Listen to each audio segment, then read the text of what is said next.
एक जंगल में विशाल वृक्ष के तने में एक खोल के अंदर कपिंजल नाम का तीतर रहता था। एक दिन वह तीतर अपने साथियों के साथ बहुत दूर के खेत में धान की नई नई कोंपलें खाने चला गया। बहुत रात बीतने के बाद उस वृक्ष के खाली पड़े खोल में शीघ्रगो नाम का खरगोश घुस आया और वहीं रहने लगा। कुछ दिन बाद कपिंजल तीतर अचानक ही आ गया। धान की नई नई कोंपलें खाने के बाद वह खूब मोटा ताजा हो गया था। अपने खोल में आने पर उसने देखा कि वहाँ एक खरगोश बैठा है। उसने खरगोश को अपनी जगह खाली करने को कहा। खरगोश भी तीखे स्वभाव का था। बोला, यह घर अब तेरा नहीं है। वापी, कूप, तालाब और वृक्ष के घरों का यही नियम है कि जो भी उनमें बसेरा कर ले उसका ही वह घर हो जाता है। घर का स्वामित्व केवल मनुष्यों के लिए होता है। पक्षियों के लिए गृह स्वामित्व का कोई विधान नहीं है। झगड़ा बढ़ता गया।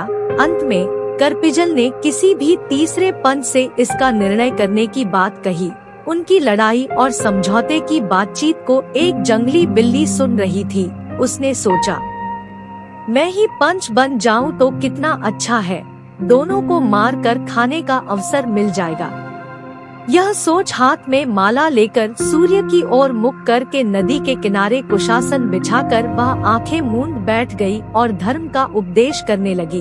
उसके धर्मोपदेश को सुनकर खरगोश ने कहा, यह देखो, कोई तपस्वी बैठा है, इसी को पंच बनाकर पूछ ले। तीतर बिल्ली को देखकर डर गया। दूर से बोला, मुनिवर, तुम हमारे झगड़े का निपटारा कर दो। जिसका पक्ष धर्म विरुद्ध होगा उसे तुम खा लेना। यह सुन बिल्ली ने आंख खोली और कहा, राम राम, ऐसा न कहो। मैंने हिंसा का नारकीय मार्ग छोड़ दिया है। आता मैं धर्म विरोधी पक्ष की भी हिंसा नहीं करूंगी। हाँ, तुम्हारा निर्णय करना मुझे स्वीकार है, किंतु मैं वृद्ध हूँ, दूर से तुम्हारी बात नहीं सुन सकती। पास आकर अपनी बात कहो। बिल्ली की बात पर दोनों को विश्वास हो गया। दोनों ने उसे पंच मान लिया और उसके पास आ गए। उसने भी झपट्टा मारकर दोनों को एक साथ ही पंजों में दबोच लिया।